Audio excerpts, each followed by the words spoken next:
마태복음 26장. 예수께서 이 말씀을 마치시고 제자들에게 말씀하셨다. 이제 이틀 후면 유월절이다. 그때 인자가 배반당하고 넘겨져 십자가에 못 박힐 것이다. 그 순간 대제사장과 종교 지도자들 무리가 가야바라 하는 대제사장의 집무실에 모여 예수를 몰래 잡아 죽이려는 음모를 꾸미고 있었다. 그들은 괜히 폭동이 나는 것은 싫다고 말하며 유월절 기간에는 그 일을 하지 않기로 뜻을 모았다. 예수께서 나병 환자 시몬의 손님으로 베다니에 계실 때 어떤 여자가 다가와서 저녁을 드시는 그분께 아주 값비싼 향유 한 병을 부었다. 제자들이 그것을 보고 발끈했다. 저렇게 한심한 일을 하다니. 이것을 큰 돈을 받고 팔아서 그 돈을 가난한 사람들에게 줄 수도 있었을 텐데. 예수께서 사태를 알아차리고 끼어드셨다. 너희는 어째서 이 여자를 괴롭게 하느냐? 이 여자는 지금 나한테 말할 수 없이 소중한 일을 한 것이다. 가난한 사람들은 평생 동안 너희와 함께 있겠지만 나는 그렇지 않다.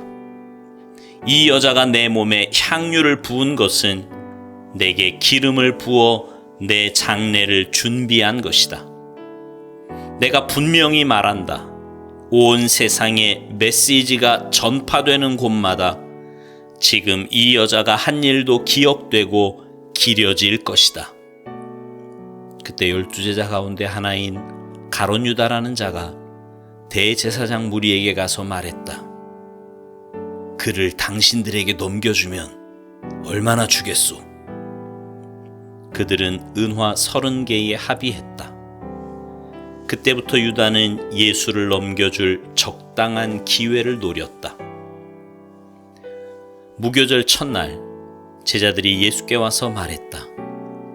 우리가 어디서 유월절 식사를 준비하기 원하십니까? 예수께서 말씀하셨다. 시내로 들어가 한 남자한테 가서 선생님께서 내 때가 다 되었으니 나와 내 제자들이 내 집에서 유월절 식사를 지키고자 한다고 말하여라. 제자들은 정확히 예수께서 지시한 대로 유월절 식사를 준비했다.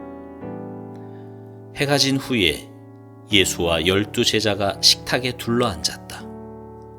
식사 중에 예수께서 말씀하셨다. 괴롭지만 너희에게 중요한 말을 해야겠다. 너희 가운데 한 사람이 음모를 꾸미는 세력에게 나를 넘겨줄 것이다. 그들이 소스라치게 놀라서 한 사람씩 돌아가며 묻기 시작했다. 저는 아니겠지요, 주님. 예수께서 대답하셨다. 나를 넘겨줄 사람은 날마다 나와 함께 먹는 사람이고 식탁에서 내게 음식을 건네주는 사람이다. 인자가 배반당하는 것이 성경에 기록되어 있으니 이것이 전혀 뜻밖의 일은 아니다. 그러나 인자를 배반하여 넘겨줄 그 사람은 이 일을 하느니 차라리 태어나지 않았으면 좋았을 것이다. 그때 이미 배반자로 돌아선 유다가 말했다. 라삐님, 저는 아니겠지요. 예수께서 말씀하셨다. 유다야, 나를 속일 생각은 마라.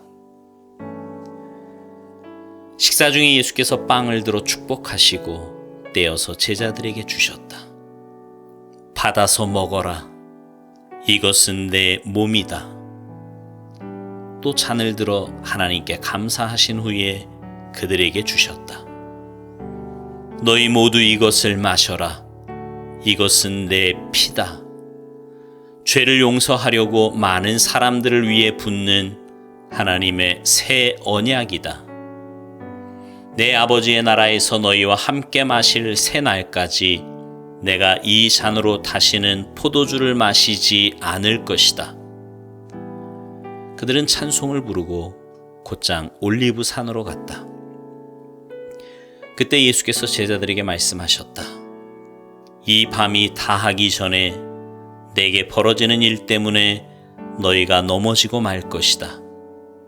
성경은 이렇게 말한다.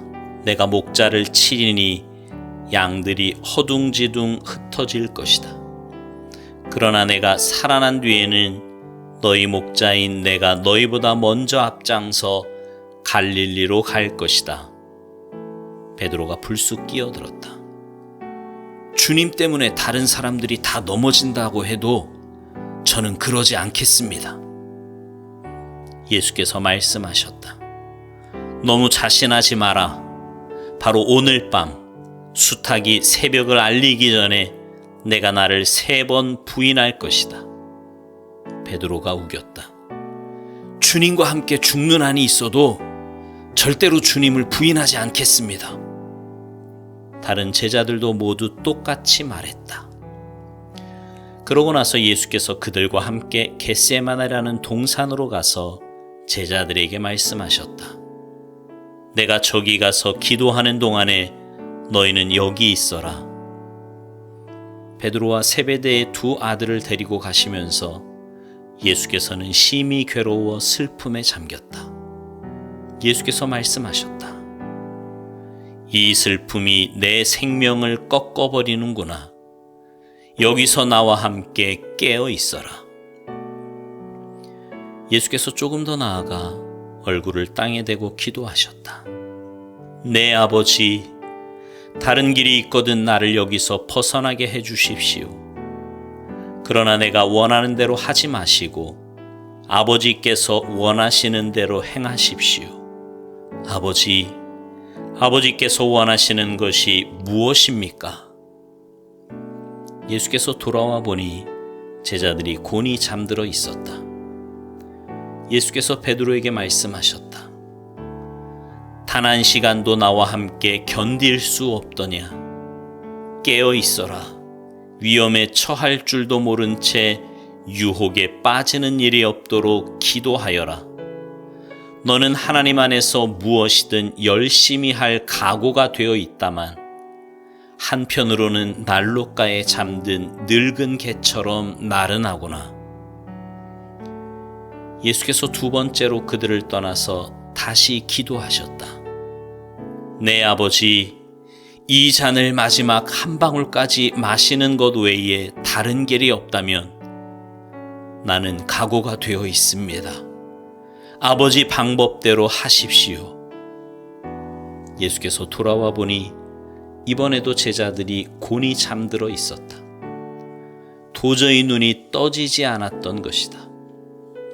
예수께서 이번에는 그들을 자도록 두시고 3번째로 가서 기도하시되 똑같은 말씀으로 마지막으로 한 번 더 기도하셨다.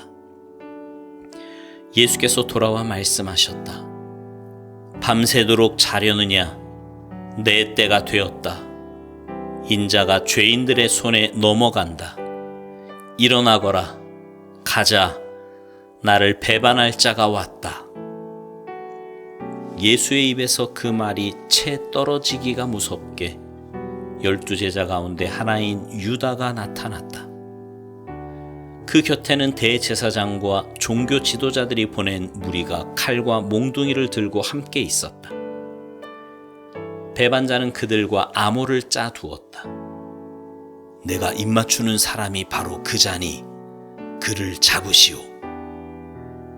그는 곧장 예수께 가서 라삐요, 안녕하십니까? 하고 인사하며 그분께 입을 맞추었다.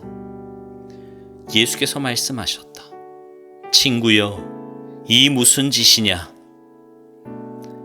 그러자 무리가 달려들어 그분을 붙잡아 거칠게 다루었다. 예수와 함께 있던 사람들 가운데 하나가 칼을 뽑아 휘둘러서 대제사장의 종의 귀를 잘라버렸다. 예수께서 말씀하셨다. 그 칼을 도로 꽂아라. 칼을 쓰는 자는 다 칼로 망하는 법이다. 내가 당장이라도 내 아버지께 청하여서 전투 태세를 갖춘 천사 12중대를 여기로 오게 할 수 있다는 것을 너희는 모르느냐? 하지만 내가 그렇게 하면 이런 일이 일어나야 한다고 한 성경 말씀이 어떻게 이루어지겠느냐? 그런 다음 예수께서 무리에게 말씀하셨다. 내가 위험한 범죄자라도 되는 것처럼 칼과 몽둥이로 나를 잡으러 오다니 이게 무슨 짓이냐? 내가 날마다 성전에 앉아서 가르쳤지만 너희는 내게 손 하나 대지 않았다. 너희가 이렇게 한 것은 예언자의 글을 확증하고 성취하기 위해서다. 그때 제자들이 모두 황급히 달아났다. 예수를 잡은 무리가 그분을 대제사장 가야바 앞으로 끌고 갔다. 거기에 종교학자와 지도자들이 모여 있었다. 그들이 대제사장의 안뜰에 이를 때까지 베드로는 안전한 거리를 두고 뒤따라갔다. 그는 하인들 틈에 슬며시 섞여서 일이 어떻게 되는지 지켜보았다. 대제사장들은 예수께 사형을 선고하기 위해 유대 의회와 공모해 그분을 고발할 죄목을 꾸며내려고 했다. 그러나 많은 사람들이 나서서 줄줄이 거짓 증언을 내놓는데도 믿을 만한 것이 하나도 없었다. 마침내 두 사람이 나와서 이렇게 고발했다. 그는 내가 하나님의 성전을 헐고 사흘 만에 다시 지을 수 있다고 했습니다. 대제사장이 일어서서 말했다. 이 증언에 대해 너는 뭐라고 말하겠느냐? 예수께서 침묵하셨다. 그러자 대제사장이 말했다. 내가 살아계신 하나님의 권세로 너에게 명한다. 내가 하나님의 아들 메시아인지 말하여라. 예수께서 짧게 말씀하셨다. 내가 그렇게 말했다. 그러나 그것이 전부가 아니다. 조만간 내 눈으로 직접 보게 될 것이다. 전능하신 분의 오른편에 앉은 인자가 하늘 구름을 타고 올 것이다.